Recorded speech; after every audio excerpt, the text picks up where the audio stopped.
Good evening and welcome to the May 23rd meeting of the Board of School Trustees. We'll begin our meeting by the Pledge of Allegiance. I pledge allegiance to the flag of the United States of America and to the republic for which it stands, one nation, under God, indivisible, with liberty and justice for all. And roll call of members. Good evening and welcome, Steve Corona from the 5th District. Good evening, Julie Hollingsworth, District 1. Hello, Jennifer Mathias, District 2. Maria Norman, Member at Large. Raleigh Booker, 4th District. Noah Smith, 3rd District. And I'm Ann Duff, Member at Large and President of the Board. And to my left is Angela Filler, Clerk of the Board, and our Superintendent, Dr. Daniel. Good evening. And we have awards that we will begin with. The first one, it is recommended that the board recognize students who are recipients of awards in the Indiana State PTA Reflections Program. And Raleigh, you have. It is recommended that the board recognize students who were recipients of awards in the Indiana State PTA Reflections Program. A number of Fort Wayne Community School students were recognized by the Indiana PTA for their entries in the Citizenship and Reflections Program. The Reflections Program is open to students in kindergarten through grade 12. Student who received a state award of outstanding interpretation advanced to the national level. This year's theme was I Can Change the World by. Students expressed themselves through literature, visual arts, photography, dance, choreography, film and video production, musical composition, and essay. Please come forward as your name is read so we may congratulate you. Olivia Davis, photography. Come on up. Manon Baker, film. Thomas Banker, visual arts. Addison Foster, literature. You can just form a line and face your audience. Avigna Guntupalli, photography. Vishwak Guntupalli, literature. Liana McIntosh, dance. Tyler McIntosh, photography. Amelia Nels, visual arts. Hudson Sanders, visual arts. Logan Sanders, film. Ashlyn Schaller, visual arts. Violet Shifley, literature. Nosley Symington, photography. And those students were all from Croninger Elementary School.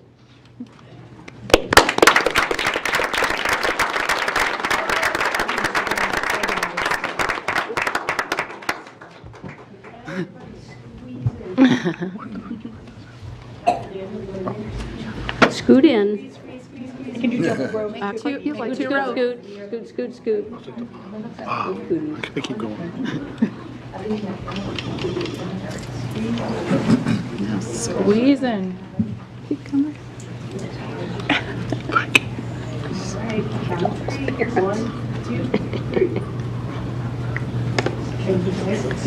Does anybody want to tell us how they changed the world? How you plan to change the world? Anyone? Oh, come on. We're dying. How about to Mrs. know. Mers? Does she want to tell us how they changed the world? Every day they change the world. Absolutely. Parents, feel free to come to the center aisle if you need to take a better picture from a better angle. What's his name? Manon, while we're all here in public, who won a tug of war last week? The boys or the girls? The boys. No? I thought the girls beat you, Manon, as I recall. Well, I think there's still a picture, JP. good job, guys.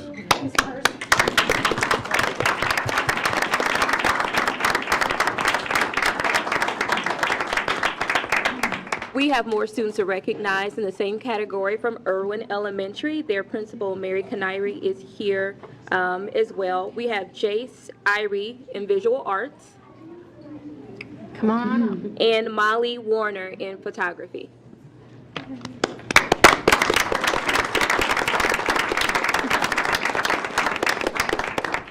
job.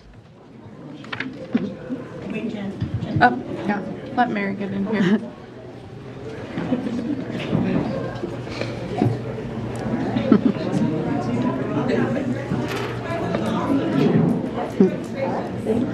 Congratulations. Change the world or?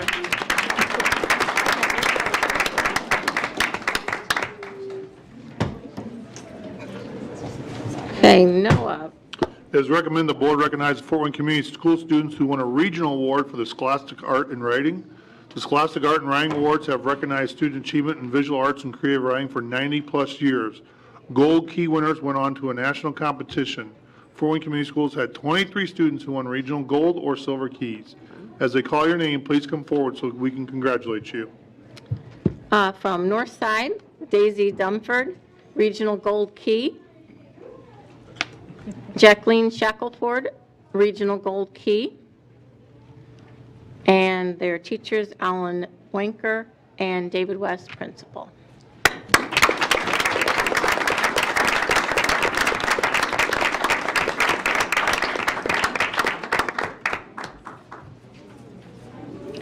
Julie, do you see that your name's on that one? Do you have the one open? Good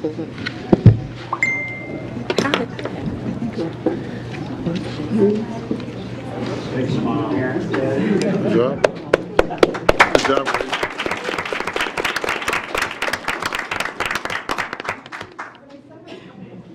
From Northrop High School, Stacy Almanza, Regional Gold Key. Drew Conley, Regional Silver Key. Diana Diaz, Regional Gold and Silver Keys. Kennedy Dowdell, Regional Silver Key. Annalise Fazaro, Regional Gold and Silver Keys. Sarah Liu, Regional Gold Key. Jakayla Rich, Regional Gold Key. Caden Tassler, Regional Silver Keys. And teachers Erica Garcia and John Platt, as well as Angela Smolik Platt and Barb Alsmeyer, Principal.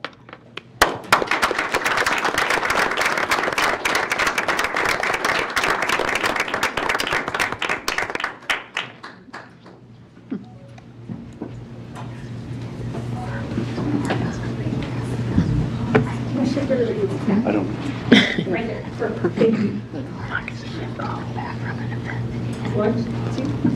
3 weeks ago, maybe?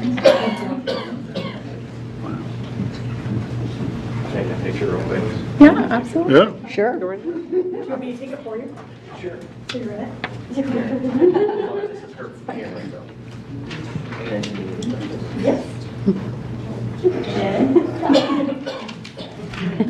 Keep smiling.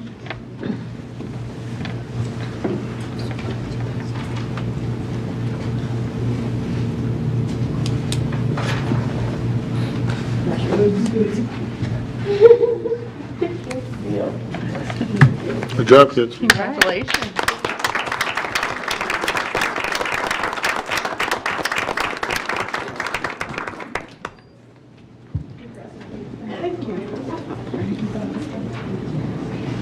Southside High School, Yep. Kalani Johnson, Regional Silver Key.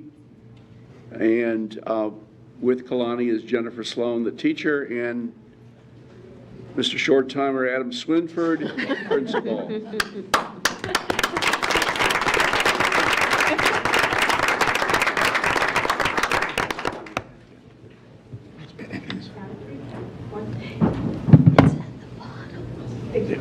Congratulations. Congrats.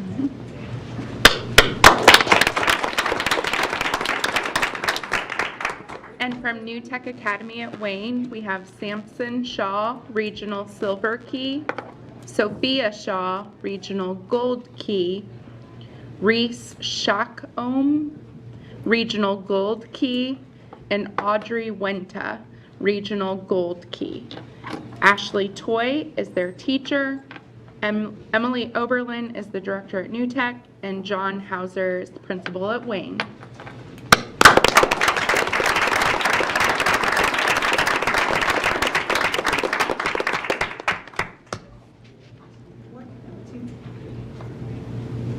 Y'all did it. Great job, guys. Congratulations.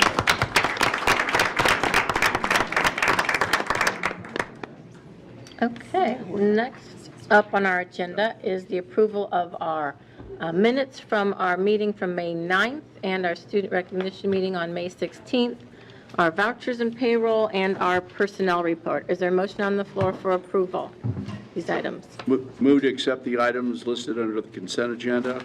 Second. Thank you, Steve. Thank you, Maria. All in favor? Aye. All right. Any opposed? And Dr. Daniel, did you have anything you wanted to mention about? I do. I have some principals I'd like to introduce. We'll start out, it's in alphabetical order, so Dr. Khalid Virgil Griffin, principal at Blackhawk Middle. We welcome Dr. Griffin back to Fort Wayne Community Schools, where he began as a high school English teacher at Southside High School. He's also participated in the Fort Wayne Community School internship program as an assistant principal at Northside High School. He has also held the roles as a unit head over CAS at Nebraska and as the curriculum and instruction assistant principal at Snyder. He left us for a while to pursue an assistant professorship at Trine University's Franks School of Education. So, welcome. Thank you.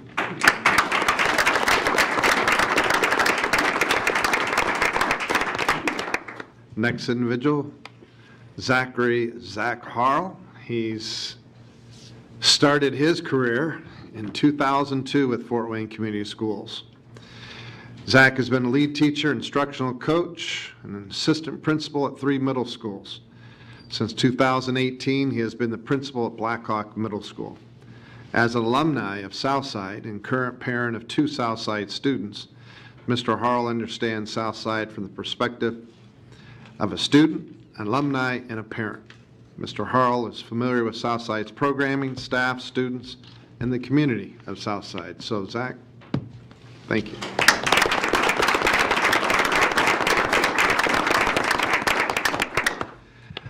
Amanda Bailey Henderson, principal, Fairfield Elementary. Mrs. Henderson comes to Fort Wayne by way of California, where she spent 12 years as an elementary teacher, interim vice principal, and principal.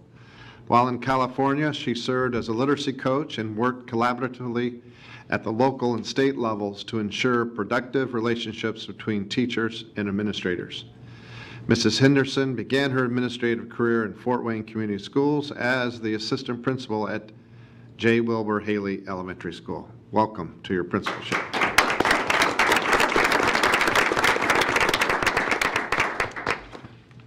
Then we have Dr. Derek Leiniger, principal at Glenwood Park Elementary.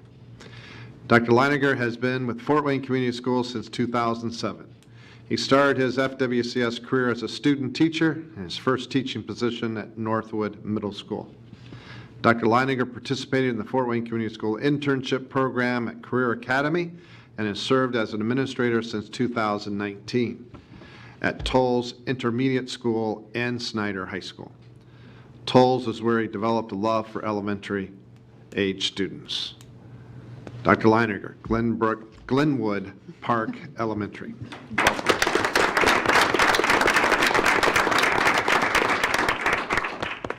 David T. Hirarina, Junior, principal at Shawnee Middle School. He began his career with Fort Wayne Community Schools in 2019 as the assistant principal at Fairfield Elementary School. Prior to joining the Fort Wayne Community School family, he was a middle school English teacher and athletic coach in North Adams. He's acquired his first administrative position as the assistant principal of academics at Anderson High School, followed by principal of middle and elementary school in Anderson. In 2020, Mr. T became the principal of Fairfield. So welcome, Principal Shawnee Middle School.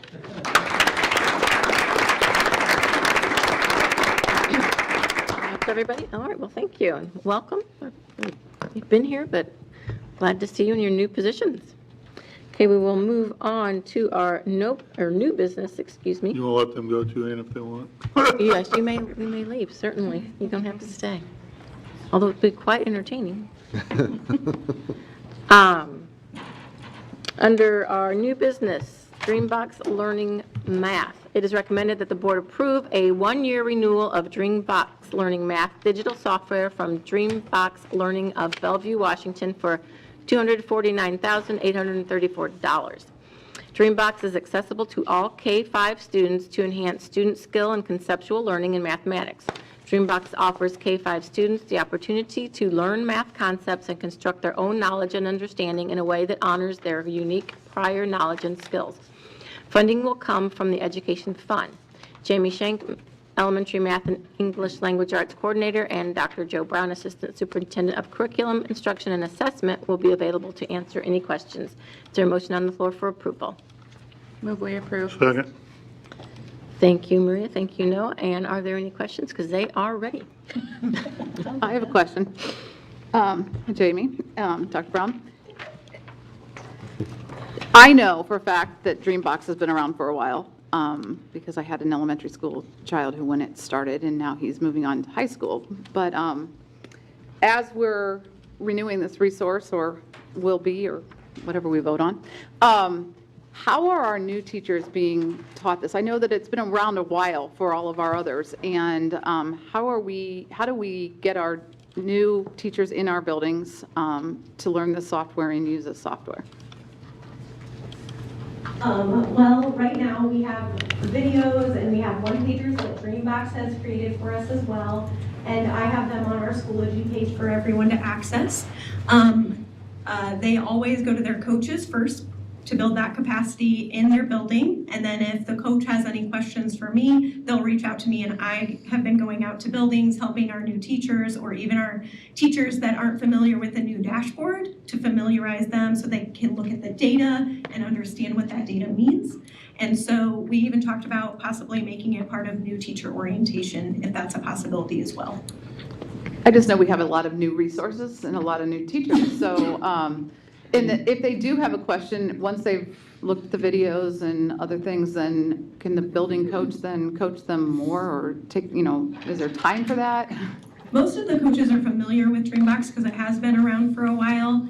I feel like most of our coaches they have the capacity to help their teachers in their buildings, and if they don't, they always reach out to me. Thank you. So this isn't something that's part of the standard new teacher orientation? So you're thinking about it becoming part of the teacher orientation? It's not something we've had in there before, but after we've been talking, if that is something that we feel like is needed, we could add it to that. What about the other software programs that we have? Is that also not? RAS Plus is another software program that we have, and that's not usually part of that either. So I usually go on a one-to-one basis or a small group basis to train on those things. So on software in general? Correct, for Okay. some of our curriculum ones. Our other software, our technology coordinators will go out and train on those. Okay.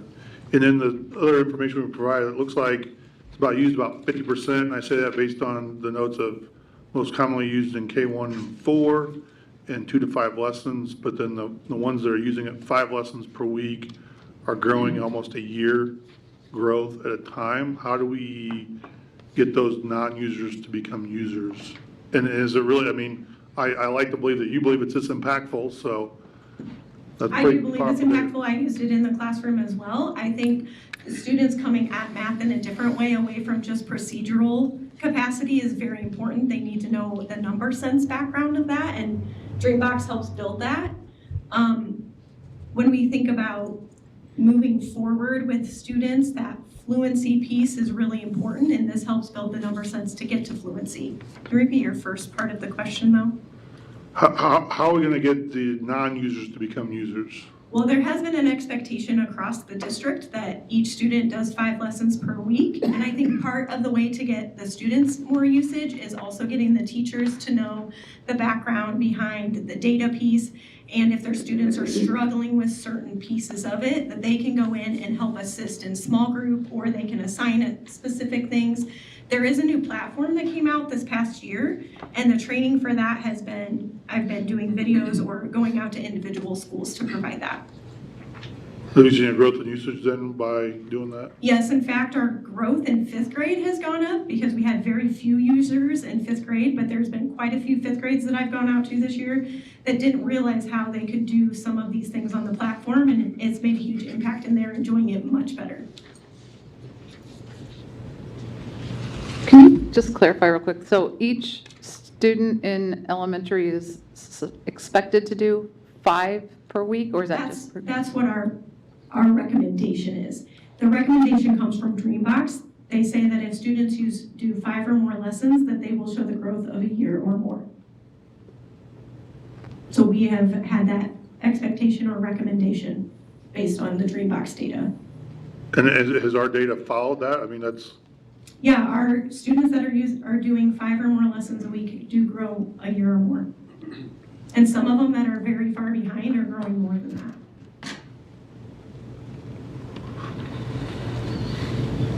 Thank you. Anything else? Okay, thank you. All in favor? aye. Aye. Any opposed? Okay, Steve, the Heinemann Literacy Resources. Okay, hang on just a second. I'm just gonna stand up here. It is recommended the board approve the purchase of, is this it? So far, it's right. Hey. It is recommended that the board approve the purchase of Fontes, is that the way to pronounce it? Yes. All right, and Pinnell guided reading book clubs, classroom libraries, and leveled literacy intervention materials from Heinemann of Portsmouth, New Hampshire. The amount is $3,095,475.92. Guided reading materials will provide our teachers with guided reading lessons for all students at instructional level using high-quality books of all genres and interest levels. Book clubs will provide our teachers with book club lessons and text for all students at multiple levels using high-quality books of all genres and interest levels. These books will provide students additional in-hand texts to read in groups with peers. Classroom libraries will provide students with access to high-quality texts for independent reading in order to utilize their skills and strategies, learn in small group and whole group instruction. And finally, leveled literacy intervention will be a Tier 2 reading intervention used for students that are reading below grade level. All of the materials will help support the previously approved Fontes and Pinnell materials that are being purchased as part of this year's textbook adoption. The money is coming from Title I in elementary, secondary school emergency relief, also known as ESSER grants, and our two folks at the microphone are still here to answer questions about this recommendation. Thank you, Steve. Is there a motion on the floor for approval? Move it, second. I steer you. Thank you, Maria. Thank you, Noah. Any questions? Okay, so, big number. Multiple different reading tactics coming in our recommendations. So I'm just going to ask this as like a combo question, I guess. We have Fontes and Pinnell, guided reading, LLI, help. I mean, are they all the same thing? Are they, and how are they different levels of kids that they're teaching? If you can just help explain them to us a little bit.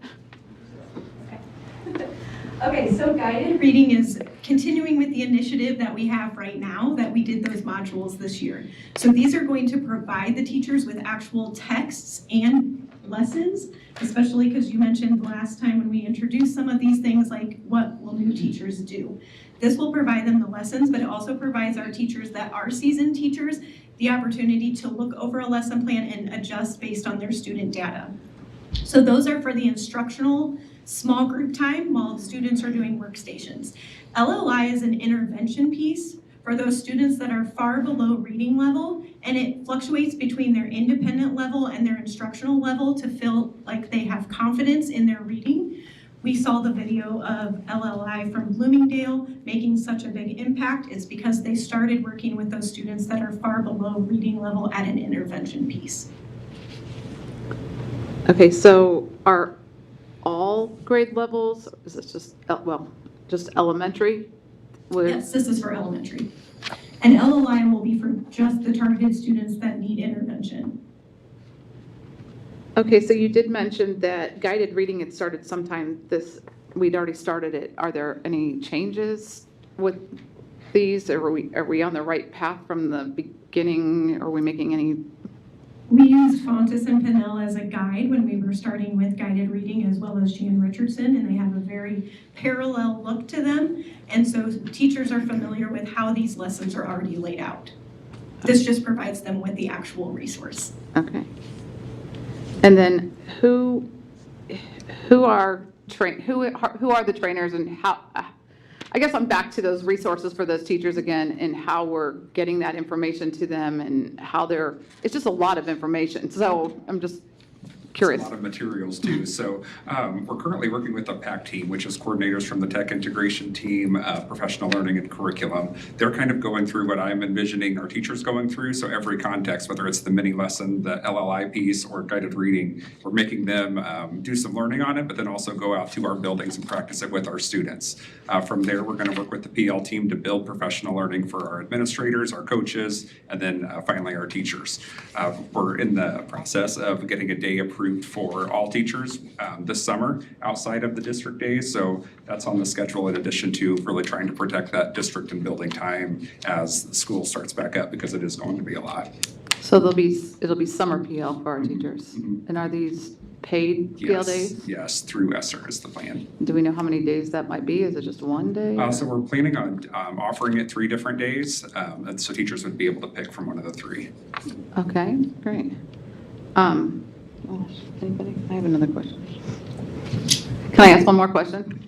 We talked about the classroom libraries, and we've been in a couple out of the buildings and with some teachers, and talking about pallets of books being delivered to our classrooms. And when will these be able to be used, and will the kids be able to check it out like it's a library? Do we have reading time in our classrooms, or how are they going to use that?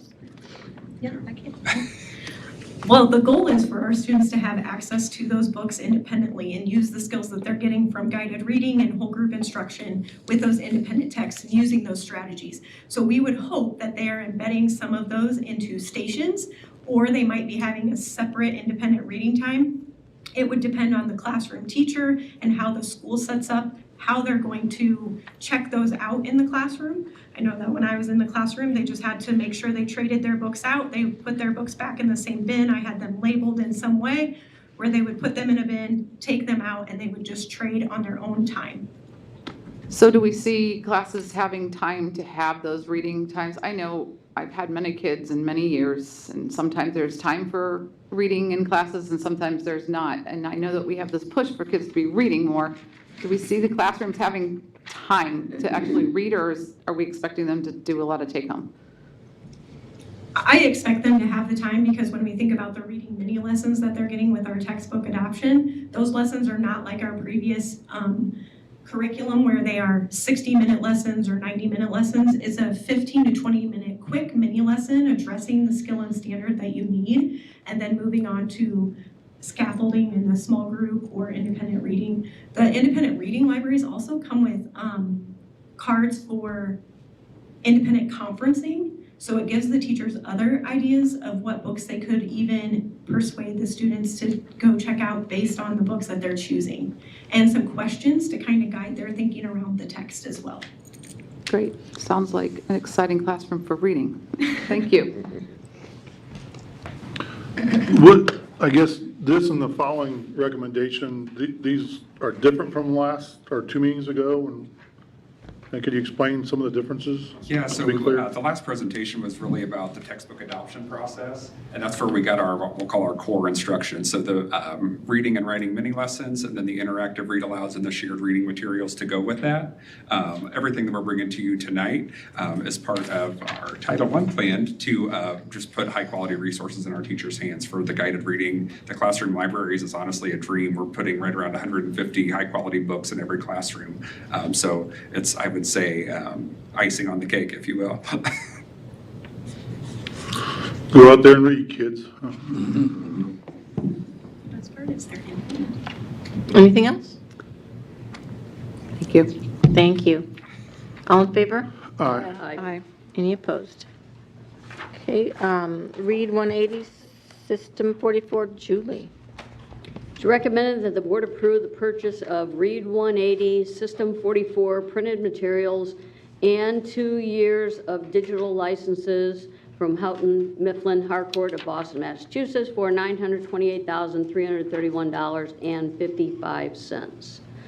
In accordance with the district focus on literacy and in order to address COVID-related learning gaps, Fort Wayne Community School middle schools will offer a core language arts lab for all 6th grade students and a supplemental Tier 2 language arts lab for 7th and 8th grade students in need of literacy support.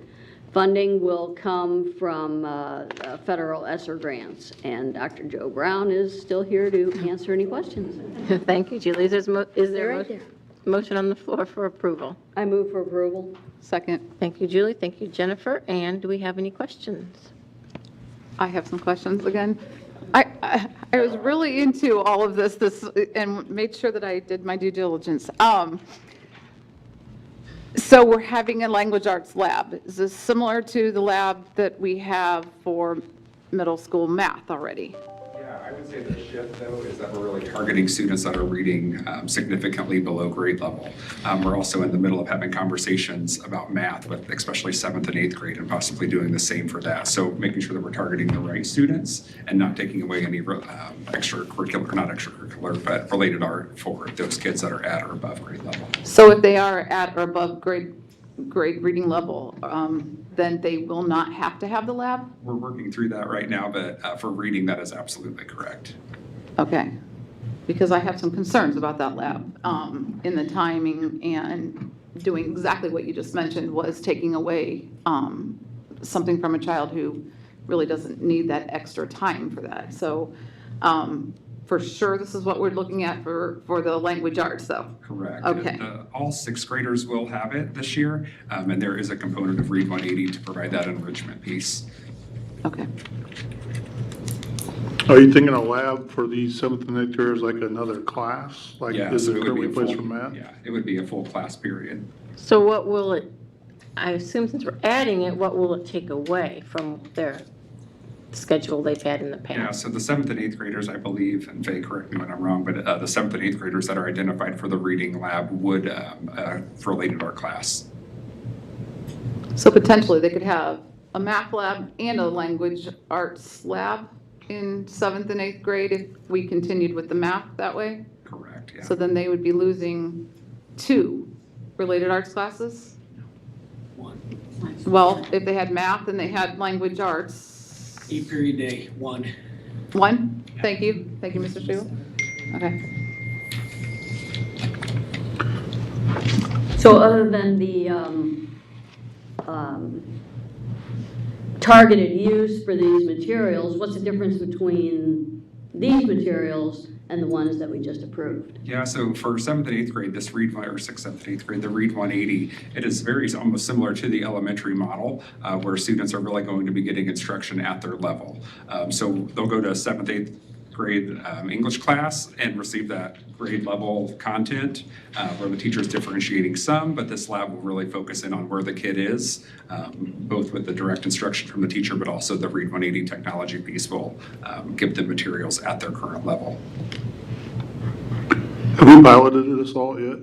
So I believe Read 180 was in use here previously, and there were some successes, but I don't believe that it was implemented with fidelity at the time due to some staffing concerns. So there was some success at the time, but I've seen it in place in other districts, and it will do what we need it to do. So since all 6th graders, sorry, I have an incoming 6th grader. All 6th graders are going to be doing this.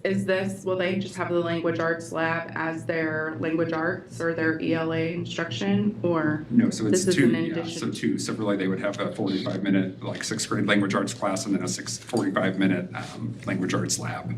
Okay. Will they still have 2 separate grades? One be for the lab and one be for the class? Or will it be a combined?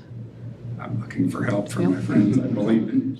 We're still having some discussions. I believe we were leaning towards yes, there would be separate grades.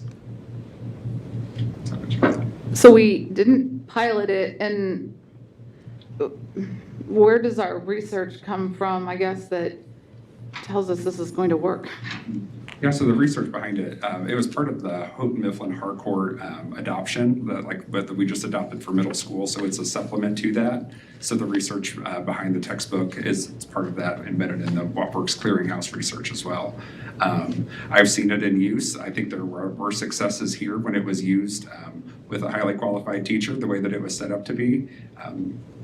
So I think it has worked here in the past. Okay, so you just mentioned that it has worked with people who know what they're doing with it. Okay, so I'm going to go back to the PL thing again.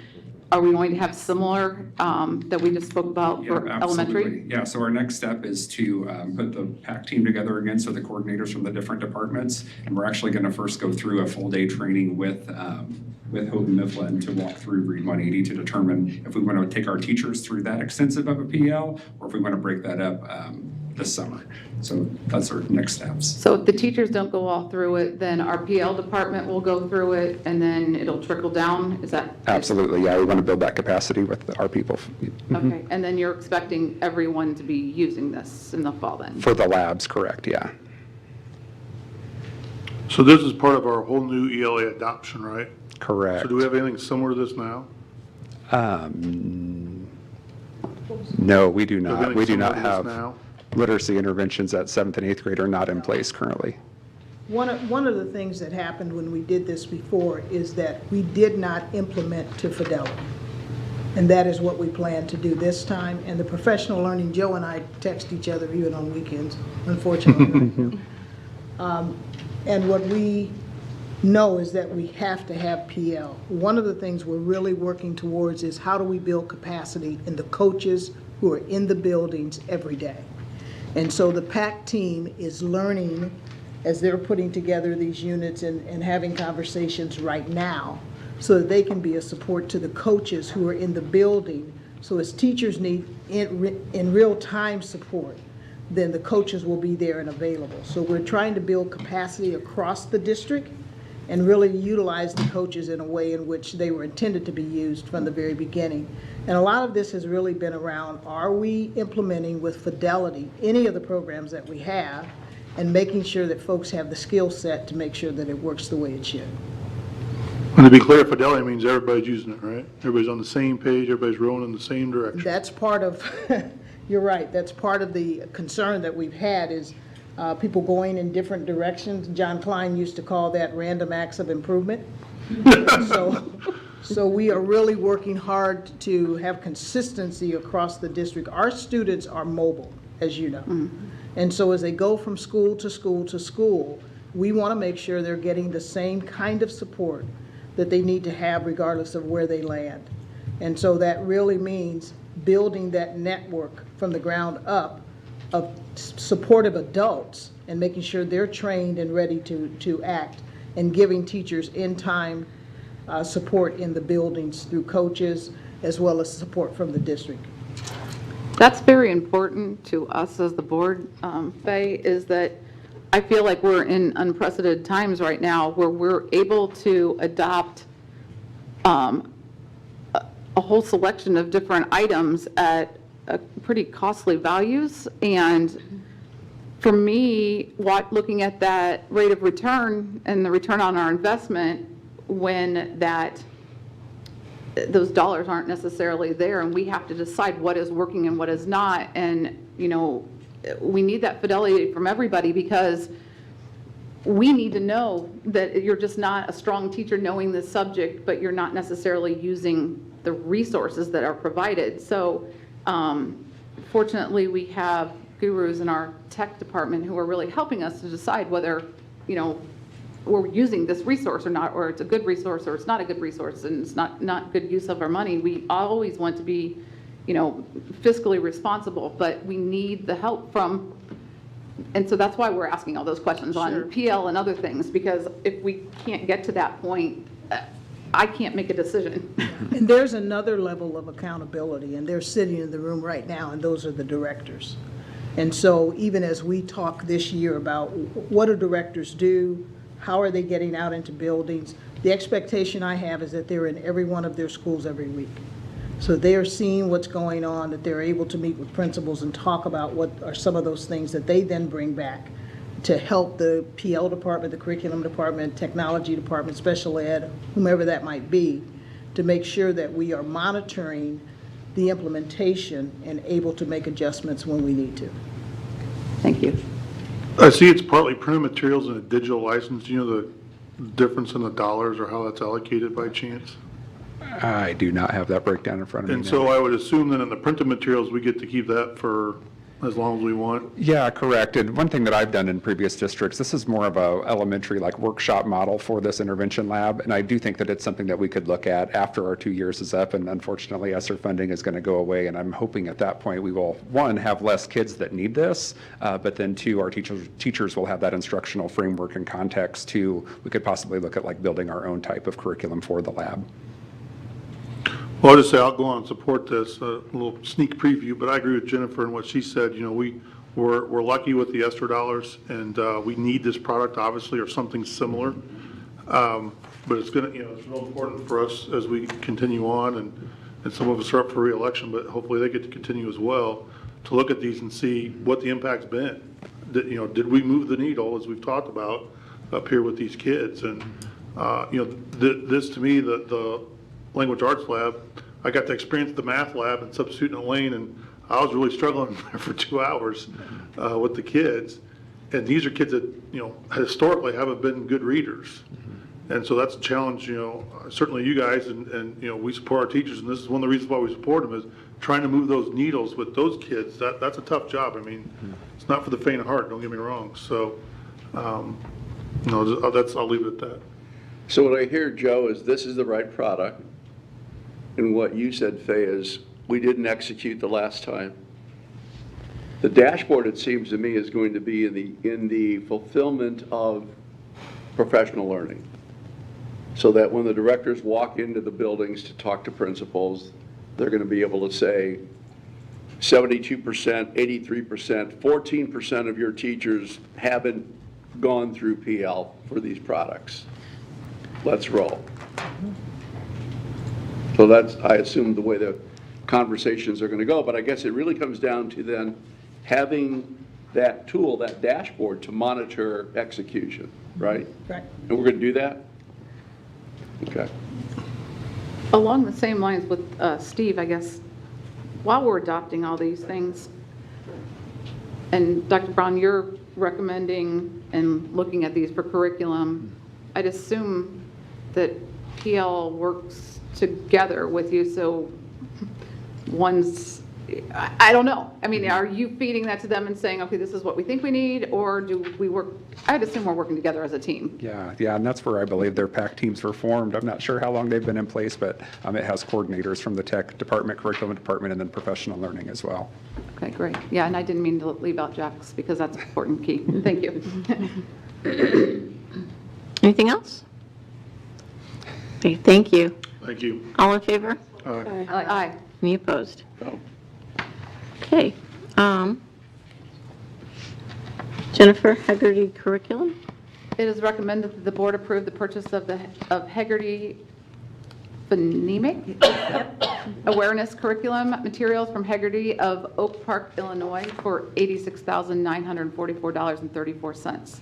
This purchase addresses the need for explicit phonemic awareness instruction in all classrooms. The Haggerty materials provide everything needed to teach daily phonemic awareness lessons in 12 minutes or less. Maybe I needed the lessons. This purchase will include teacher manuals, alphabet cards, and decodable readers. Funding will come from Title I, and back to join us again is Ms. Jamie Shank and Dr. Joe Brown. Any questions? Move approved. Second. Well, thank you. Noah, Raleigh, and do we have any questions? I'm assuming this is a elementary level tool. Yes, it's meant to build the capacity of the K-2 kids. Phonemic awareness is all about sounds, and oftentimes our elementary teachers are confusing phonics and phonemic awareness, and this year we've made it very adamant to know the difference between them, but we also realize some of our 3-5 students are still lacking those phonemic awareness skills, and so we find it important for them to have access to all of that in different realms. So for 2nd grade through 5th grade, they have the Bridge the Gap piece, which is the scaffolding for those kids that still need it. And the decodable readers are there to, again, meet that Science of Reading initiative from the state. Thank you. And what is the difference in a nutshell? The difference is phonemic awareness is all about sounds. Can they break words apart? Can they do the isolation of sounds? Can they tell me the beginning sound? It has no symbol with it. So if I say, tell me the sounds that are in cat, they would be able to say k, at, and separate them. There's also movements that go with it, so it has that kinesthetic piece with it. Phonics is about attaching the symbol to that sound. So we know that the sound a goes with the letter A. And so phonics is where we're building those words with the symbols. Phonemic awareness is all about just being able to hear it, which is the first step. How do we provide for the children, our students with hearing disabilities and other things with phonemic awareness? That's a great question. Sounds and then also sign language would be one way that we could connect that for them. I don't know that for sure, Nikki. Maybe you can answer that for sure. That's what I did with my hearing aids. If students have like cochlear implants, a way to hear, there are FM systems to magnify that sound and way to get that, then our other students would have their sign, that they would be associating the sign with the sound. Because some of the students that are deaf and hard of hearing, phonics or phonemic awareness, they can't hear it, so they won't be able to produce it, but we produce the sign that goes with the sound. Okay. Great, thank you. So, Dr. Daniel, I sent Joe a copy of this article that appeared on the front page of the New York Times, thinking that he wouldn't have seen it, but he said, yeah, oh, yeah, I've seen it already. It's a page 1 article, in the fight over how to teach reading, this guru makes a major retreat. It's Lucy Calkins, Columbia University's Teachers College, who is the balanced literacy champion. And the article says in part, so after decades of resistance, Professor Calkins has made a major retreat. A rewrite of her reading curriculum from kindergarten to 2nd grade includes, for the first time, daily structured phonics lessons to be used with the whole class. There are special books and assessments to track students' progress with decoding letters. And what you told me is that Haggerty is part of really what we now intend to do and move to include a variety of reading tools and approaches with our students. Yeah, we have some schools that bought it with their Title I money, and they're seeing that their students are able to write and decode much better with that Haggerty piece. And so that's exciting. And so with our title funds, we're buying everyone the updated version so that they have it. And I'm assuming, along with this, all of this, I know it's all new, and it's something different that we haven't been doing, but somewhere bearing it, all of that are meeting our standards and aligning with our standards. And obviously, we want kids to read. If our standards aren't right, I mean, we want them to read regardless. So, but I'm assuming that there is helpful information within that help our teachers align those things that they're supposed to be teaching.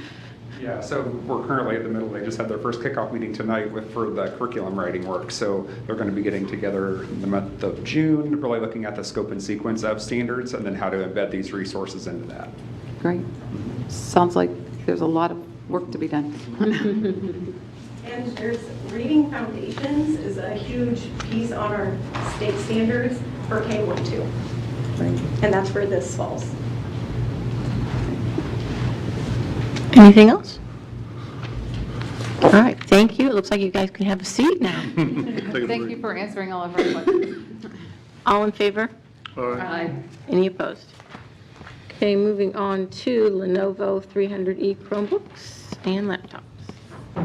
It is recommended that the board approve the purchase of 1,741 Lenovo 300E Chromebooks and 2,072 Lenovo 500W laptops from ProSice of Indianapolis for $1,506,043.83. The purchase of these laptops represent the second purchase for the 22-23 school year. This purchase is a continuation of our student Chromebook deployment in our elementary schools and a scheduled replacement cycle of Windows devices that will ensure that students have current technology to support instruction. FWCS was able to secure pricing that was below General Service Administration GSA pricing. Indiana law does not require public bidding for purchases made at or below GSA pricing. Funding will come from the Common School Fund, and Kevin Grubel, the manager of technology, will be available to answer any questions. Motion on the floor for approval? So motion. Second. Thank you, Jennifer. Thank you, Noah. And do we have any questions for Kevin?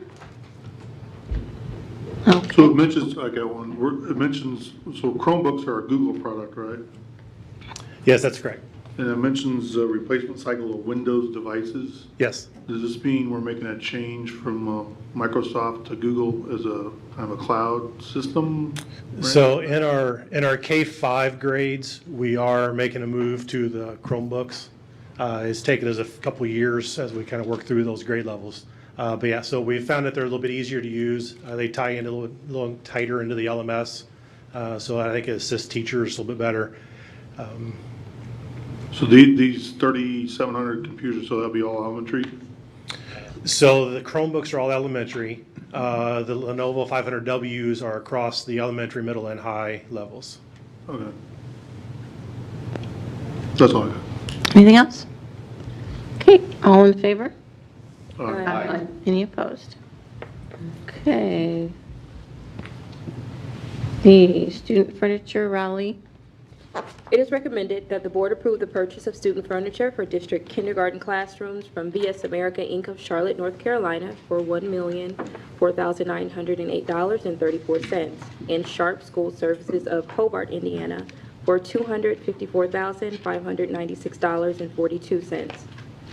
This purchase will supplement existing student furniture with new flexible furniture in kindergarten classrooms throughout the district.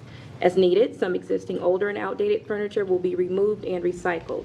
The new furniture will provide the capability for teachers to configure their classrooms with ease to meet the needs for collaborative learning and early literacy instruction. The purchase will consist of a mixture of student chairs, stools, tables, mobile bookcases, storage units, and soft seating. FWCS was able to secure pricing that was 24% below Omnia Partners Cooperative contract pricing for the products purchased from VS America and 10% below PEPPM cooperative contract pricing for the products purchased from Sharp School Services from Core brand soft seating.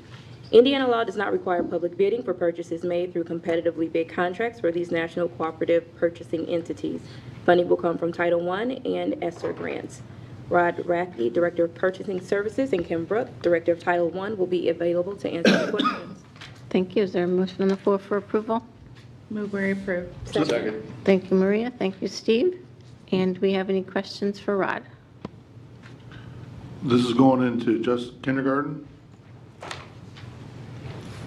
Yes, this is just for the kindergarten classrooms. For this, But throughout the district? but throughout the district, yes, every school that has a kindergarten, there's a couple, Weiser Park and Tolles don't have kindergarten classrooms, so. I know we met with Glenwood Park last week, and one teacher, Chelsea, was excited about the opportunity of new furniture, so. Yeah, they love this furniture. This is kind of a continuation of some of the past purchases you guys have approved, and it's really good response. They really like it.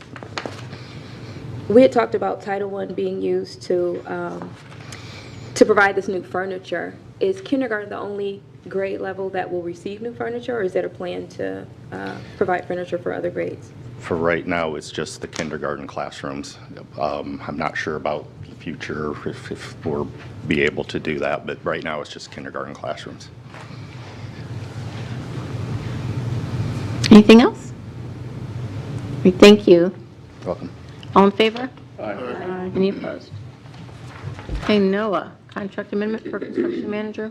It is recommended the board approve the first contract amendment with Wagon Construction Company, Inc. as part of the construction management as a constructor, CMC contract for the addition of Levon Scout Academy, previously approved on October 25th, 2021. This represents the first amendment of two. The work item is bid packages 1 through 9, site, structure, and early equipment procurement. The amended amount is $6,886,008.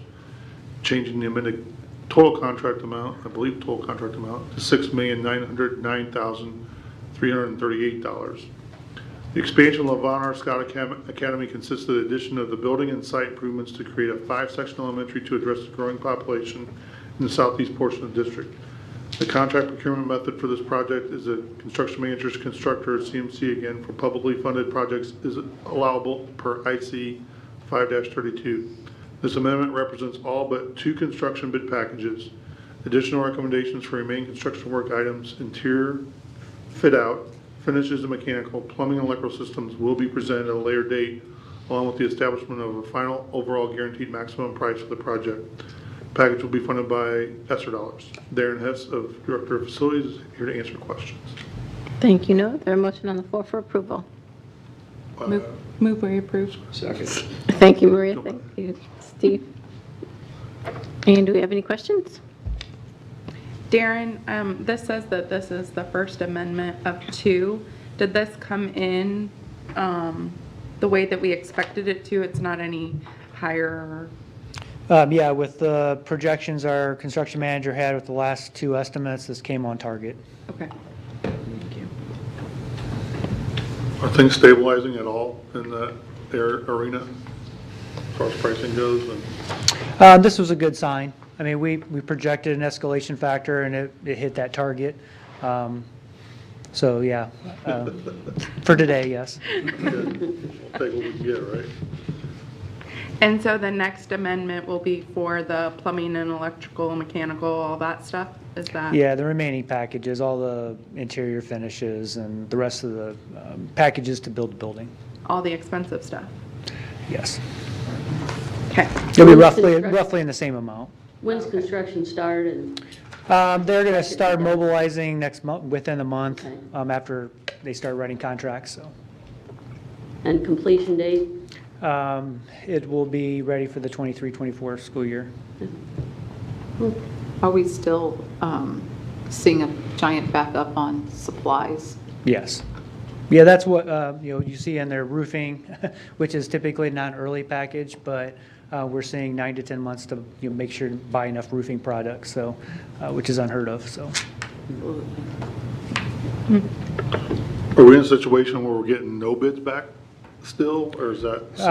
We're still in the situation where we're trying to get 2 bids, at least, 2 to 3 bids. Most of these packages had two bids, but some of them only had 1.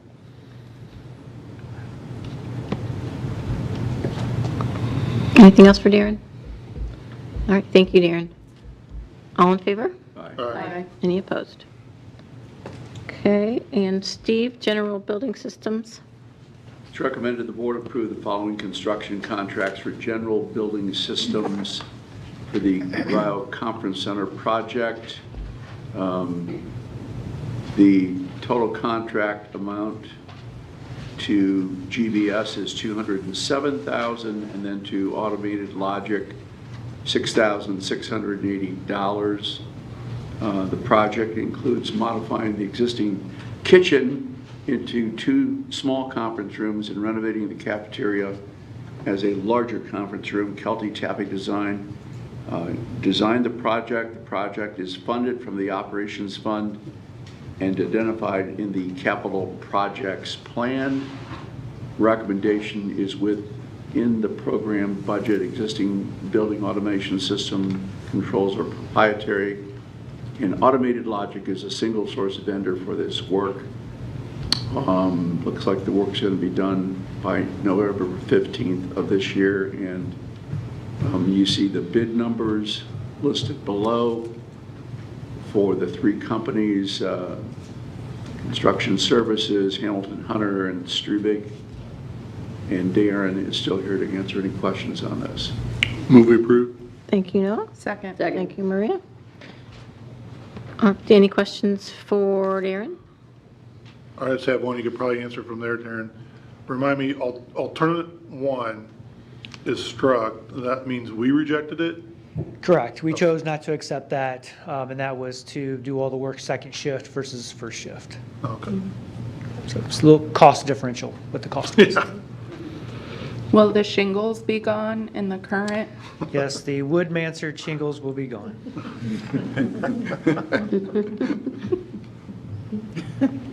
Did you want to recycle them? I was gonna say. Have you used Go them make your house in one great. of your remodeling projects? I just didn't want to look at them anymore.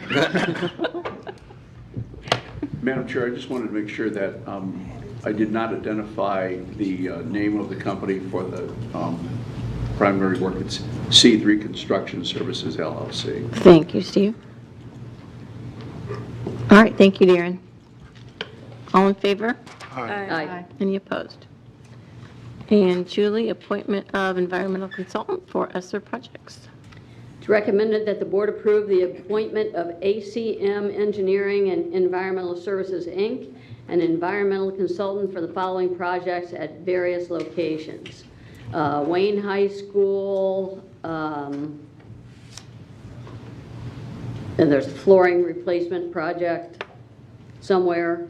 Arlington, Lincoln Elementary Schools, Miami and Shawnee Middle Schools, and you can see the design consultant fees and the estimated construction budget. Estimated construction budget looks like about just a little over $2 million total for those four things, about $350,000 for the design and consultant fees. These projects include on-site bulk sampling, laboratory testing, and bulk sample analysis of materials such as flooring, mastics, sealants, and thermal system insulation for asbestos, PCB, or mercury-containing materials requiring abatement.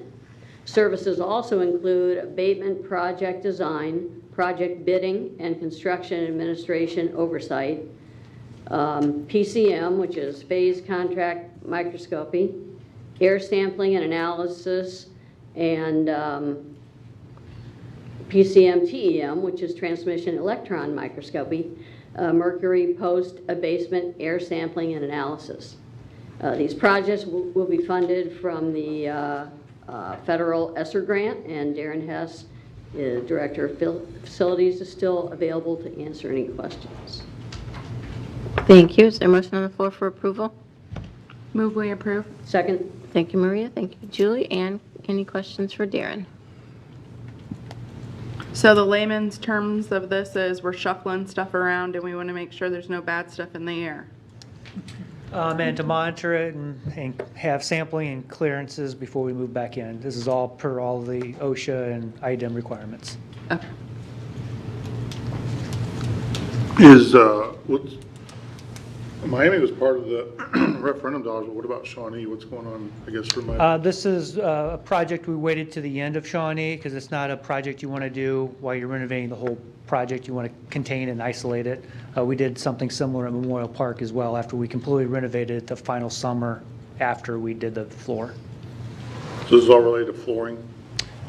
Mainly flooring, probably 95% of this flooring, and then the other 5% is thermal insulation, sealants, and caulks.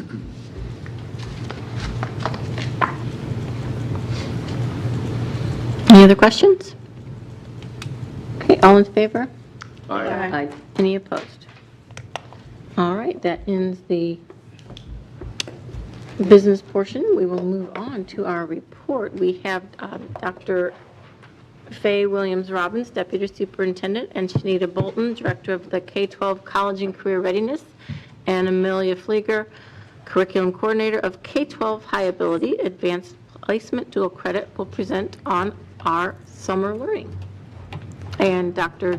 Joe Brown, Assistant Superintendent of Curriculum Instruction and Assessment, Kimberly Brooks, Director of Title I, along with elementary directors John Key, Gett Nichols, Melissa Richards, Haley Sauer, and secondary directors Matt Schiebel and Kara Froning, will also be in attendance to answer any questions. Thank you. So good evening again. President Duff, board members, Dr. Daniel, and the viewing audience.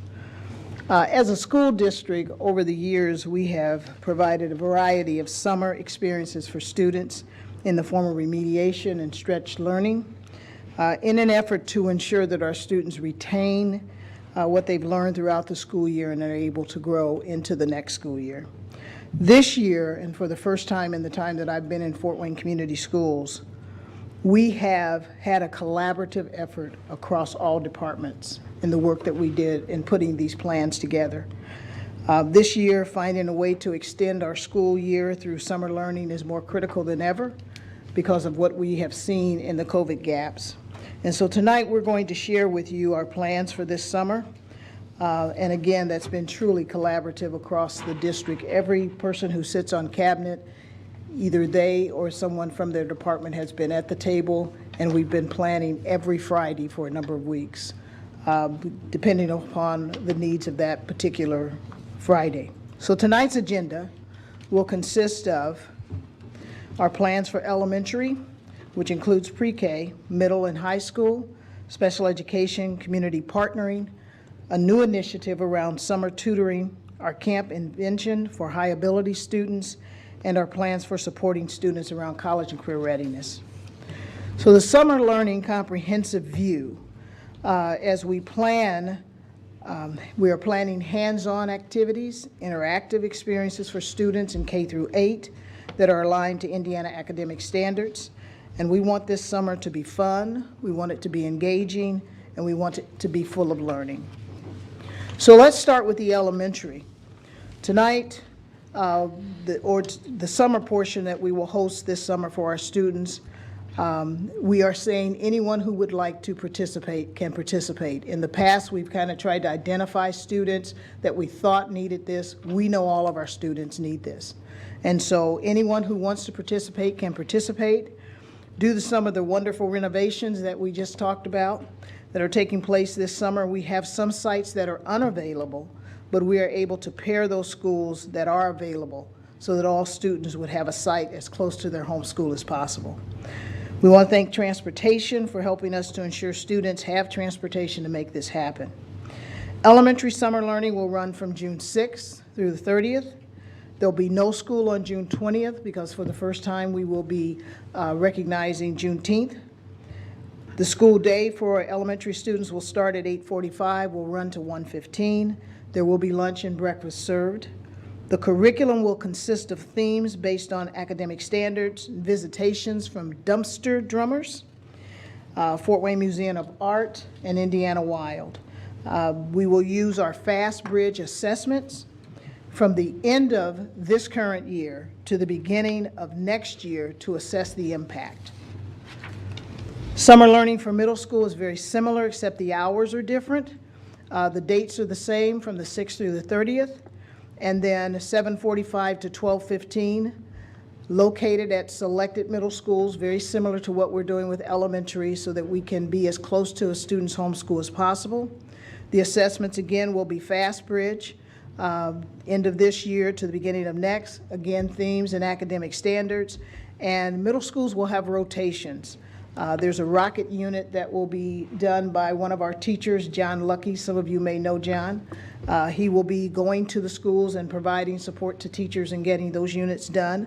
We will be using Defined Learning, which we've had conversations before. It's a platform that has project-based lessons, so a lot of hands-on activities, and then technology integration. High school, the date's a little different. June 6th is the same start date, but they will end on June 24th. Again, no school on the 20th. Credit recovery and acceleration will be the focus. They will start at 8 and at noon, and this will be located in all high schools. We even said to some of the principals, you know, you may not have air, and they said it was important for their students to be in their building with their teachers. And so they are going to make that happen, probably with a lot of large fans. So community partners or extended school year will be June 6th through 23rd, Mondays through Thursdays only. And these are services for special education students, and we've done this before in the past. Community partnerships based on partners' schedule. And so basically what we are doing is working with our youth-serving organizations, and we are providing them with personnel that will help with the academic components and other things that the students do during that day. But we appreciate them working with us and providing a location, because some of the students won't come to us, but it is another way to reach our students where they are during the summer and taking some of those academic supports to them. Can you give us an example of that? Well, Renaissance Y would be one of those. Where Amos Norman is the person who supervises that location and a couple of others, the Boys and Girls Club, Ewell Wilson Center, Parks and Recreations, the Ys. We've got a pretty broad sweep, and I have those listed at the end of this so that you can see who our community partners are. Have we done that before? Yes, yes, we did it last summer for the first time at the level that we did it. Yeah. And it worked? Yeah, yeah. You know, they have their own schedule, which we say is why we're doing it by their schedule, but they have requested certain people to come back because they've been doing it. And I see your husband, and he hugs me every time because of the great things that are happening, not just during the summer, but during the school year. I like that. Yeah. And Steve, you were part of some of the first meetings that we were having over at FACE when we were having community people, or it was Julie. Julie was coming when we were having some of the first community meetings. But now we're doing those by Zoom, and so many, many more people are able to join. We even have some local churches that join us in those conversations and how they can help to provide support in the locations where they are.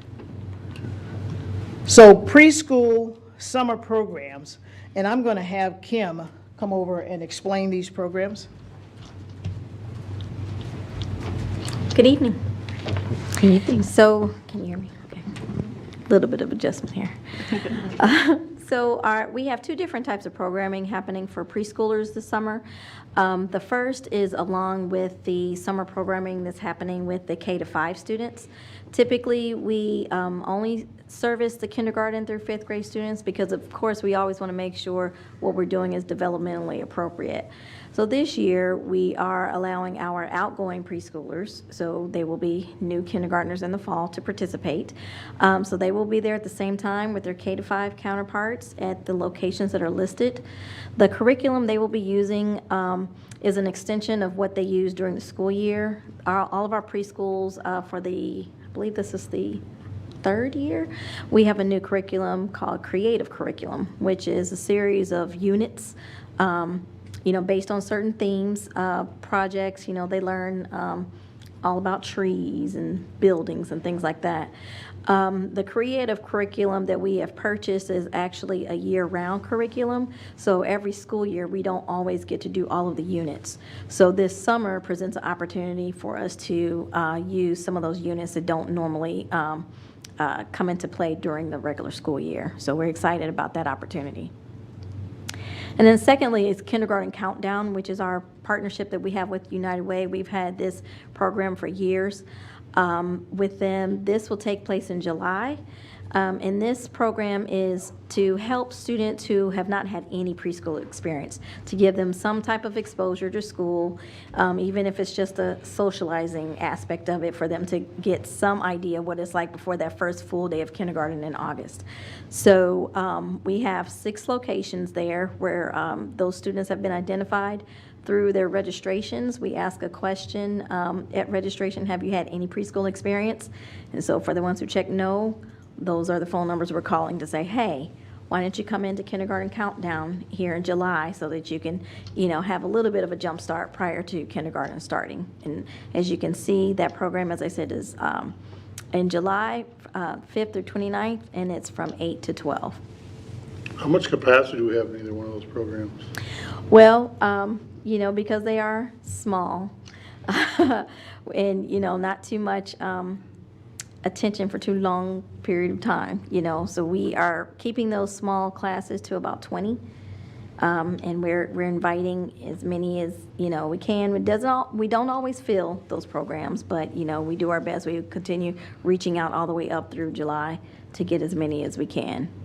So we're doing about 20 at each of those Yes. 6 schools in the Kindergarten Countdown? Yes.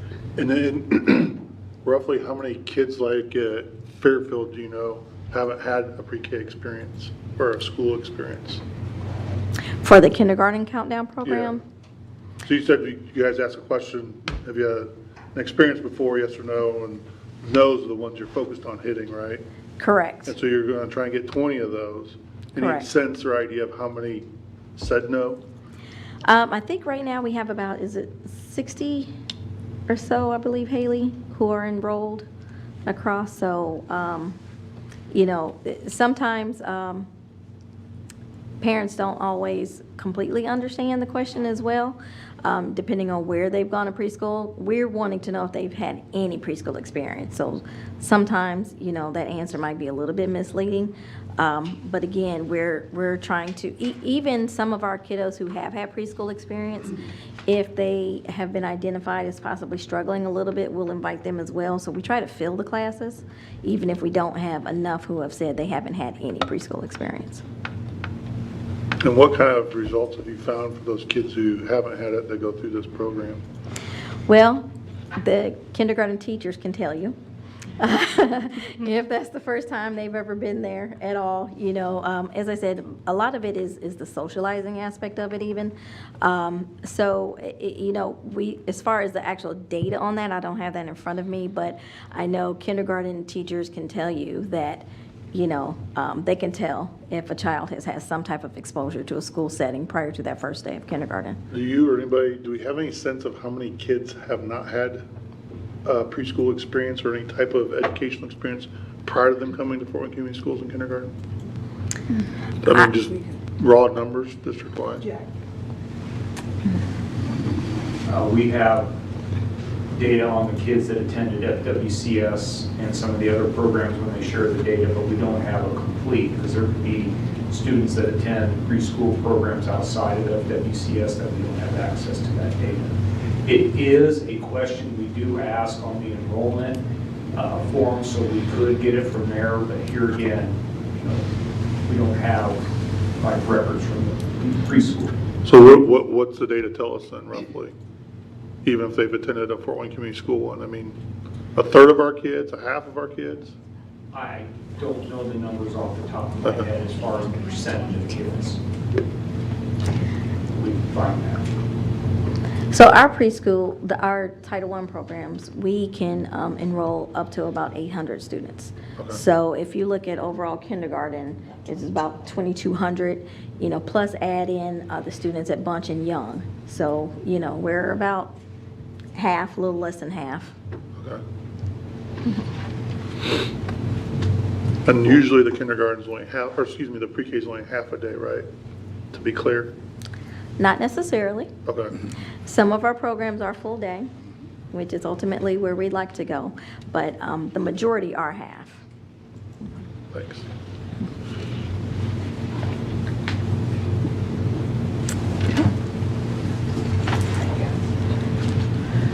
That was a good question, because as we're thinking about what we do with preschool, those are some of the things that Dr. Daniel challenges us to, you know, do we do a full day program? Do we do a half day program? Parents are looking for some place for their child to be all day and not a half a day where they have to try to figure out transportation to and from. And so those are What's some one of the things that prevents us, Faye, from doing that? What's that? What's one of the things that prevents us from doing that? Full day? Well, funding is one of those. Funding, oh, thanks, Betty. You win the prize. That would be a big one, yeah. So those are conversations that we're having right now about what does that look like moving forward. Because to be clear, we don't get any funding from the state for pre-K, correct? Right. We do get some from the federal level for Title I, right? Right. Okay. Yep, spot on. The next portion of this really is something that Dr. Daniel came to us and said this has to happen. And that is how we, outside of what we do with Study Connection, which has been a tremendous program, but how do we as a school district start to embrace tutoring and what that does for students, and how we engage our teachers, our principals, not just the community people who volunteer and folks like yourself who do that, but how we do this with our own staff during the summer as well as in the school year. So there's some research out there that Dr. Daniel provided for us based on the research by Carly D. Robinson and Susan Loeb. One-to-one and small group tutoring has shown a greater effect on student academic growth, more than 85% of any other interventions. And so this means that when students are tutored one-to-one or in small groups, they can grow nearly 16 percentiles, resulting in increased academic growth of roughly 3 to 15 months. across grade levels.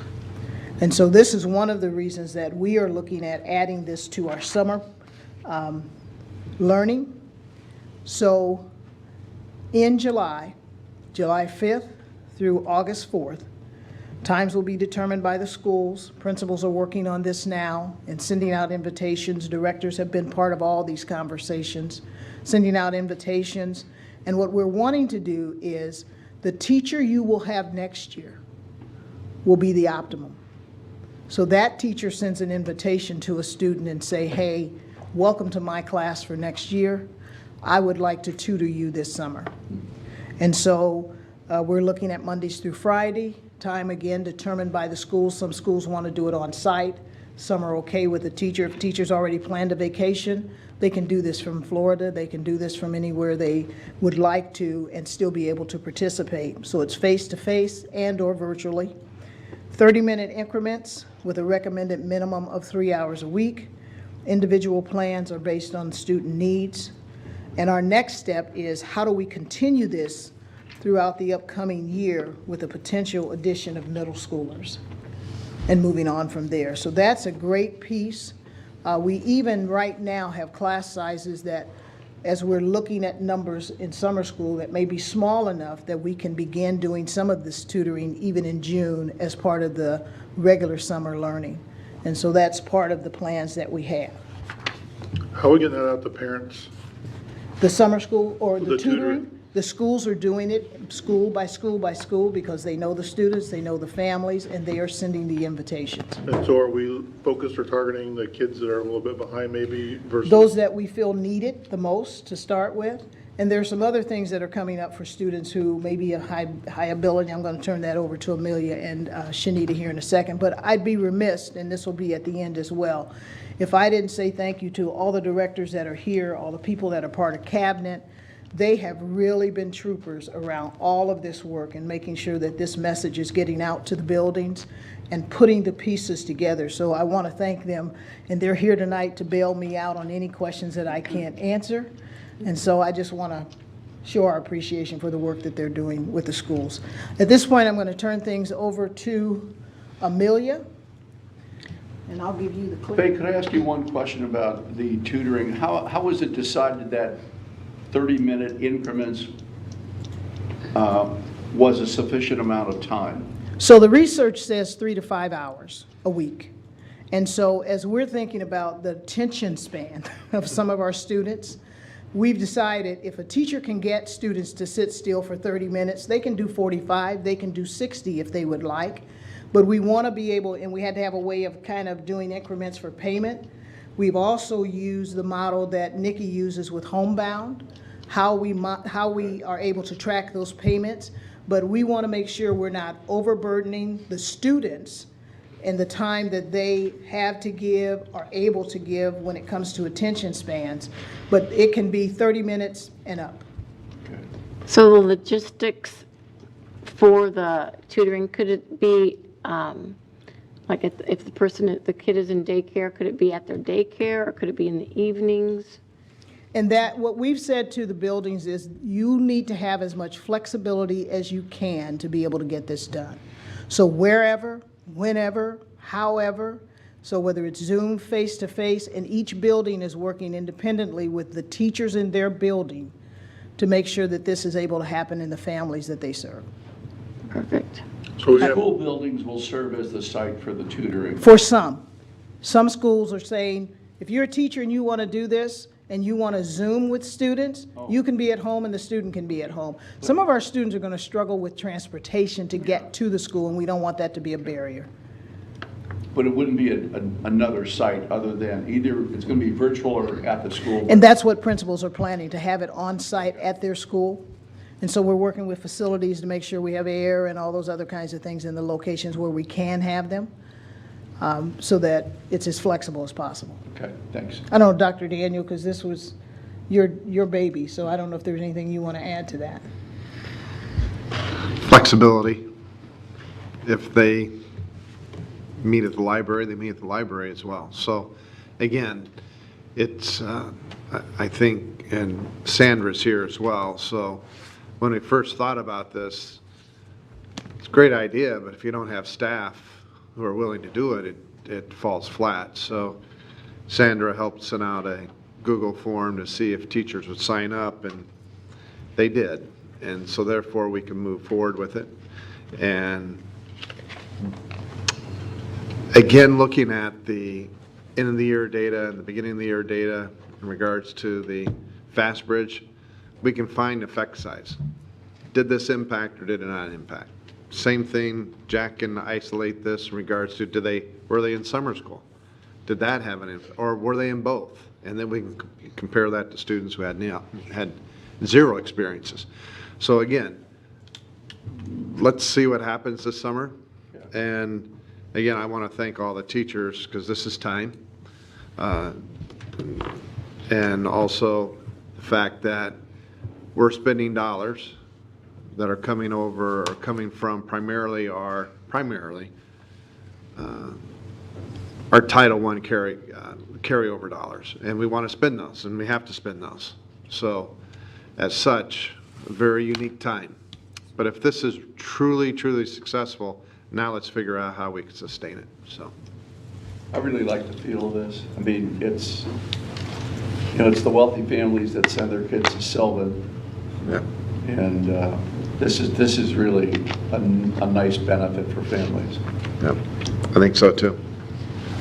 As well as. Thank you. So just want to share a little bit about Camp Invention for High Ability students. The curriculum that we use is with National Inventors Hall of Fame. They have also been the company we've been working with to supply STEM kits throughout the school year to elementary students. They've received them 4 times a year. But the material is all new. We had Camp Invention last year for high ability, and so all of the students will be seeing everything new, so nothing will be the same. It's really a STEM and problem-based learning focus, as well as an inquiry-based learning focus, where there are modules that students will work through throughout the week, and will have a completed project by the end of the week. Second year that we've had the program, we had a huge positive feedback from parents. Last year, we've had an overwhelming response this year. We'll have 2 sites. One will be at St. Joe and another will be at Indian Village. St. Joe will be the week of June 13th, and then Indian Village is going to be from June 21st. Because of observation of Juneteenth to June 24th. And so we'll be compacting that and have a little bit of a longer day at Indian Village. But we, again, have had an overwhelming response, and all of the funding is coming from our high ability grant from the Indiana Department of Education, which is why it has to be only high ability students. So, How many students do you have? Do we know the enrollment so far versus this year versus we are right at enrollment at Indian Village at 100, and then we're closing in on 200 right now at St. Joe Central. Because of last year, we've had scholarships from, because I donate the amount that would be paid to me because of being an employee. Those go in as scholarships. So we have roughly 24 scholarships that we're able to use in addition to the 300 students that will be able to attend. Breakfast and lunch is also provided, and transportation is also provided, so it's been wonderful to be able to work with them as well. So there is a cost for students? No cost to students. Everything is funded by our high ability grant. And so if you went to a Camp Invention at some other location, what would that cost be? $225 per student. I knew it was expensive, so Yes. that's a really great Yes. deal. Yes. And the 24 grants or scholarships you mentioned, so that means the capacity is 324? Yeah, roughly In 324. part because people like you are donating $225 to allow a student to go? Well, because I'm employed 260 days a year, they took what would have been my salary for running the camp, and then just have taken that and given it back to the kids, so that we're able to have more students that are able to attend than if we were just to have X amount of dollars from our grant. So right now, our 300 capacity limit is based on how much we get from the state. Correct. Not how much we have demand for. Correct. So you're open to gifts through the foundation of Fort Wayne Community Schools to get more kids. Take it right? You would Yes, object? I would not object to that. And only $225 would sponsor one kid for 1 week. Is that right? That's correct. Okay. So a high-ability student is someone who can put together a piece of furniture from IKEA? With or without the instructions? That's the question, right? There are no words on those instructions. So how many kids? How do you define a high-ability student? A high-ability student is one that performs at or shows the potential to form at a high ability in the areas of English language arts and writing. No. That's the technical definition. So who identifies them? We utilize a universal screening measure with the cognitive ability test that is administered universally in kindergarten, 2nd, 5th, and then select 8th grade students. Based on those results after screening, students will then qualify to take a full battery assessment. That gives us more information. And then we look at the data and then solicit information from teachers if need be, if a student is a high achiever but hasn't met the threshold to be identified. And then there's another aptitude measure we use for achievement when we use our FastBridge data. So multiple ways. And these are elementary kids attending this camp? Correct. And there's 324 spots out of how many high-ability kids do we have in that range? High ability kids throughout the entire district is roughly 2,600 students. So And is that all elementary level? Or is that no, grade? that's Okay. all grade levels. So roughly, I would think around 1,000 students. About 30. Mm-hmm. Yeah. I will turn it now over to Shanita Bolton. Thank you. I want to just speak briefly about what we will be offering through the College and Career Readiness Office this year. Each summer, we do offer camps. We partner with our local colleges and universities, as well as some other organizations. This year, you'll see we're working closely with Arts United, Career Academy. We have partnered because we want to expose our students earlier to what they might be able to do at Career Academy versus waiting to see in the 10th grade, if they're ready for the 11th and 12th grade, rigorous engagement of Career Academy. So we've worked very closely with Jesse Webb, and students will be participating in the programs you see listed. Also, through Fort Wayne Community Schools, our office, we're going to be having 3 sectors. One, an elementary camp for students right now that is full. Also one for our middle school students. And then with our Be Instrumental program, there will be 4 different music programs that are offered that Bruce will oversee. Also through Indiana Tech, a STEM program. Ivy Tech is really focused on that dual enrollment portion. We're really excited because initially we had partnered with them to offer dual enrollment to our students. It was just going to be focused on our Gear Up, and then Ivy Tech received a grant themselves, and now any student 9th through 12th grade can take dual enrollment courses at Ivy Tech for free this summer. So we've been promoting that across our high schools and have seen an increase in the number of students who will be taking those. With PFW, Purdue Fort Wayne, we are going to be sending students to Appleseed Writing Camp, the Music Technology Camp. We've had them develop some camps specifically for our Gear Up program through robotics, virtual reality, and visual arts. Also, through Sweetwater, we'll be sending students to the Rock Camp. And this year we're excited because we have done a partnership with Walter Jordan for the Walter Jordan Future Stars Leadership Camp, where we will be sending students, as well as Walter Jordan through his organization will be offering an additional 50 scholarships for students to attend as well. Shanita? Yes, ma'am. With some of those camps, there's a cost. Mm-hmm. Are we covering those costs? Is there a scholarship application students can apply for? Or? So through this, many of the camps are for the Gear Up students, and so they are being paid via the Gear Up grant, so no cost to any of our students. So everything that you see listed up there will be free of charge to our students who participate. But for only the Gear Up students, though, right? Well, we have other camps up there listed. that are not just Gear Up. So some of those are offered free through our office. And then we've also, because we've been partnered with some of these organizations so long, they will tell us that they'll give us 5 spots or 10 spots at various camps. And so we've taken advantage of that for our students. Is there a central location for a parent to see all these offerings? So what we have done, we have sent out this information in our newsletter. It's gone out to each of our schools. We send this out to the principals, to the counselors, as well as at the elementary level principals and case managers. Also goes out to each of our youth-serving organizations. And then we do have students who have, and parents, excuse me, that have enrolled to receive our emails and updates of what we're offering. We keep them on a listserv and send that information out as well. How many people is that reaching? You know, that's a good question. I can tell you from our list that goes out from our mailing, it reaches about 350 directly, but then our email is about another 200, and that's not including what we're sending to the schools. That's just through our emailing and our mailing.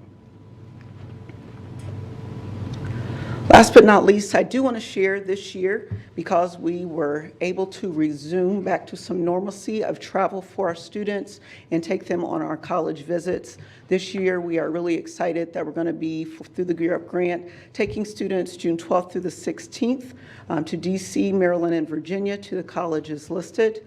And then we will be doing an Ivy League tour that will focus on our students who are high achievers, July 30th through August 5th, to do an Ivy League tour. During both of those tours, we also will be touring some historical sites and landmarks.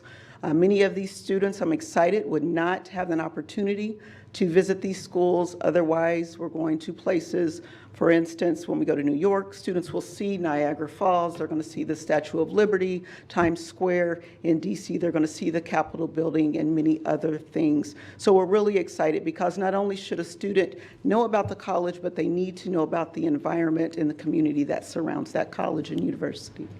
You need a chaperone for that New York? If anyone drops out chaperoning, I will let you know. How many kids do you think will go on each of these? We are taking 32 students on the DC, Maryland, Virginia trip, and right now we're looking at 30 for the Ivy League tour. And how many have signed up already? 32 have signed up for the DC. It is full, and right now I think we were at 26 for the Ivy League tour. So they have until Thursday to get their permission forms. And then we do have some already on the wait list for the DC trip as well. Great. And this is freshmen and sophomores? This is actually our sophomores this year. Correct. What an opportunity. So as you can see, we've been busy planning a lot of things for our students across the spectrum.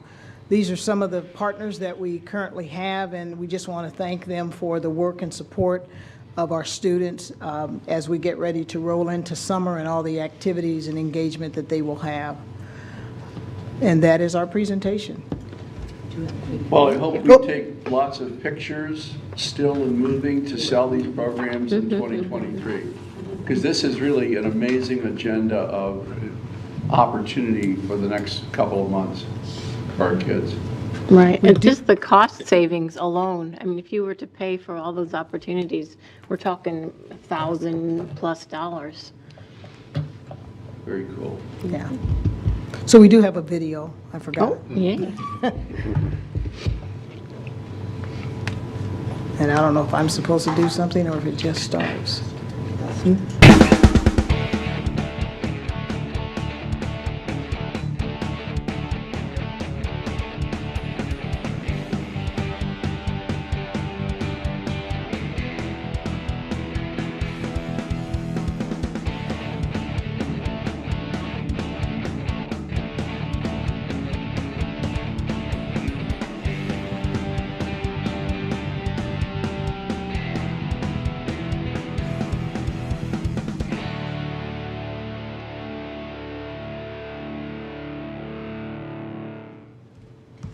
Thank you. Thank you. I did have a question.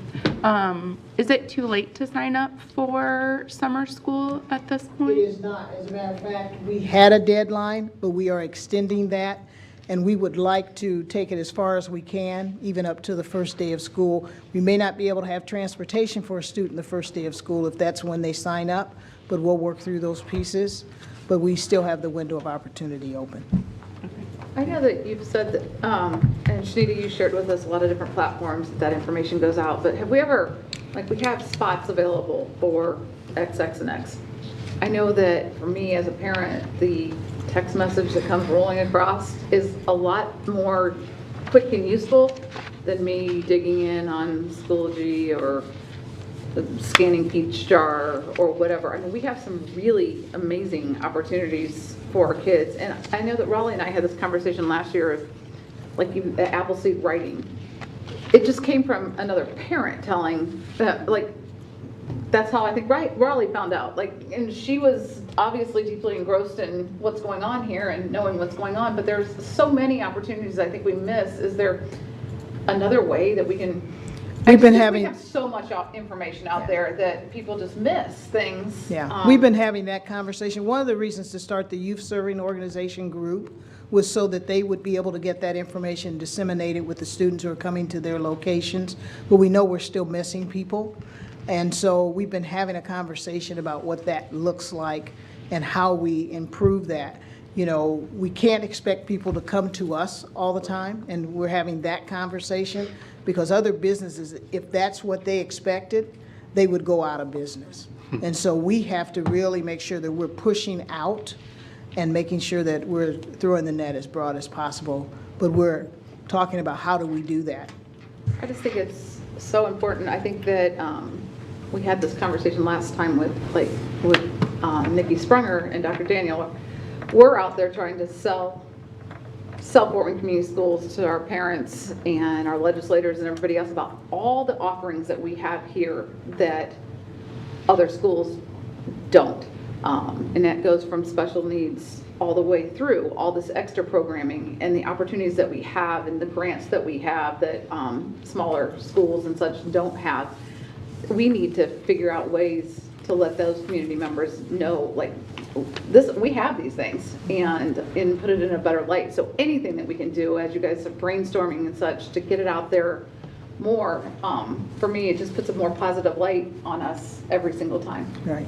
And I would, and I know Dr. Daniel and Charles have had this conversation, so if you have recommendations, those need to go to Charles.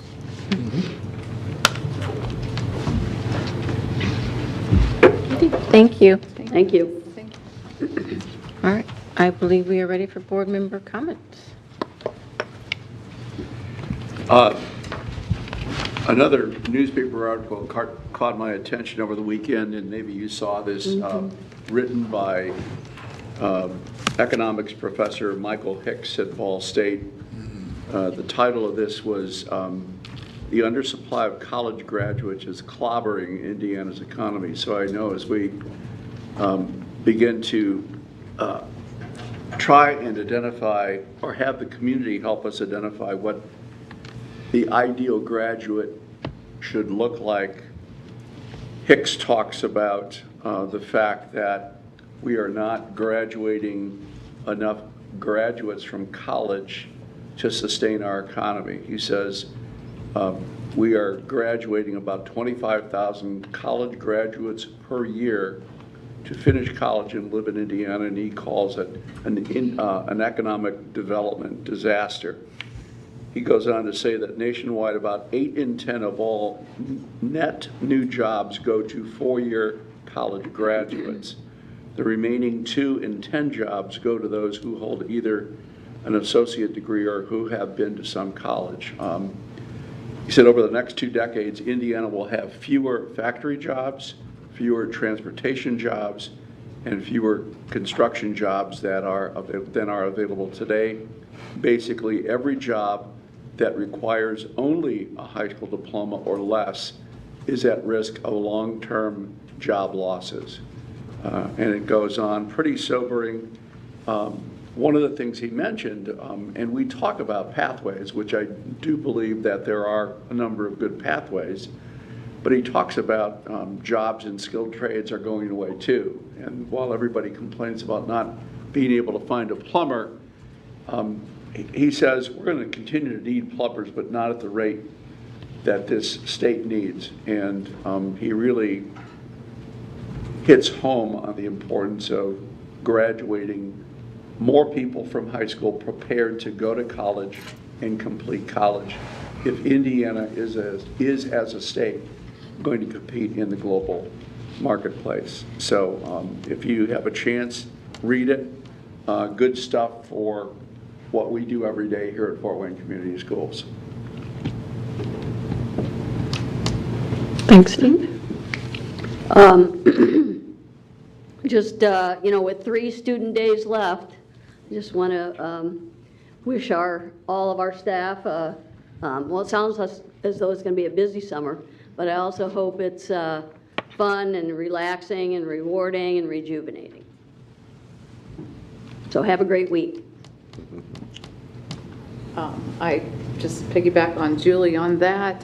Definitely, I wish everybody a happy and safe summer. But I did get to also tour a couple schools lately that were going under renovation, and one was Waynedale, and the other was Arlington Park. And exciting things are happening inside of our schools. They're doing some amazing work that are making some major transformations. So everything that we've approved and changed, and flooring, et cetera, everything, our kids are reaping the benefits as well as those people in those buildings. So for anybody who's ever voted on referendum dollars and such, thank you. And I just, I had enough to say tonight, so I'm going to close. So thank you, everyone. Well, I had the opportunity to visit Irwin last week and deliver them donuts and celebrate their I Read 3 scores. And as a former Irwin Rocket, it's always fun to go into that building, and there are still a few teachers who started teaching when they were probably 12. There are a few teachers in there that were there when I was there, so it's always nice to go back in the building and see staff members, and yeah, it's just, it brings back memories, I guess I'll say. But yes, just echoing the other board members, want to say congratulations for making it to the end of this school year. I don't know about anyone else, but it seems like the world's longest school year. It just kept going and going. And then just wanted to wish all of our retirees, first, thank you so much for all the service to our district. And I hope that you have a wonderful, safe, event-filled, travel-filled, relaxing retirement. And thank you again. Come back and sub-filled. There you go. We're volunteer, as I hear several of them do in certain schools. Thank you. Thank you, Maria. Finally. Really sad to see Adam leave Southside, but I understand, and I'm really excited to welcome Zach Carl, who is class of '97. We graduated together to take on that role of Southside principal. Have a great, safe summer. Just echo what they said about making it through the school year, and we've been busy, it seems like, this 3 weeks of meetings, even though last week was just awards and approving things, and it's approving things for you guys to get busy. So I know at least one guy's taking a vacation in a couple of weeks, and I hope each of you are as well, but then plenty to do when you come back and regroup and work hard. The other thing I'll mention, like Maria, a bunch of us went out to the schools, and I've thoroughly enjoyed visiting schools. I feel horrible in saying this, but the truth is I still don't know where some of our schools are.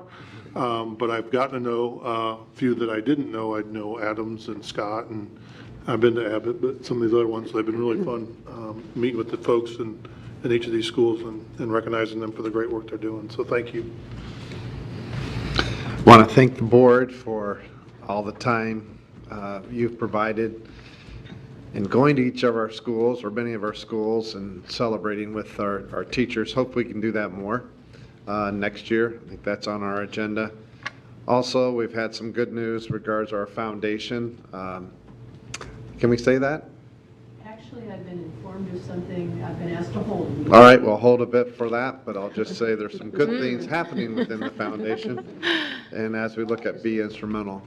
But anyway, overall, one of the most challenging years, and yet again, Fort Wayne Community Schools does what it does. It rises to the occasion, meets the needs of kids. So a huge thank you to all of our staff, for all 4,000 of our employees. So. Thank you.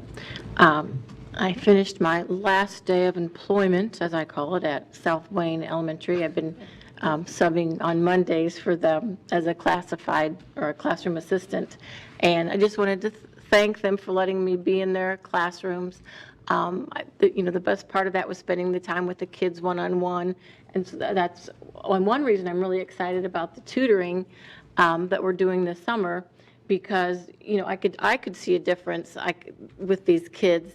I was there mostly when they were doing reading, and I had a little packet of books that I would take and go from kid to kid and have them read a book. And there's so many kids to hit, and some of them wanted to read that book again because they almost had it, and they knew if they could read it again, they would, have it perfect. And in my mind, I'm thinking, if I could spend more time with you, I could accomplish a lot more, and you could read a lot more of these books. So I'm looking forward to that piece, and hopefully that'll make a difference with those kids. But that was the best part. I worked with kindergartners, first grade and second grade, and really enjoyed my time. So thank you to South Wayne for letting me do that for a few weeks. I also mentioned the rock band. I got to see it at Fairfield, I think last time or a couple times ago. But there is a little kids rock concert, I believe Tuesday at Harrison Hill? Yes. So 6 o'clock maybe? 6:30. 6:30. So I'm going to that too, because it was so much fun watching the kids at Fairfield, so I got to get another taste of that. So anyway, and thank you, teachers, for all that you do. As you wind down this year, take some time for yourselves. I know you get that week before summer school starts, so take some time for yourselves and have a wonderful summer. Is there a motion on the floor to adjourn? Move adjourn. Second. Thank you. All in favor? Aye. All right. Done.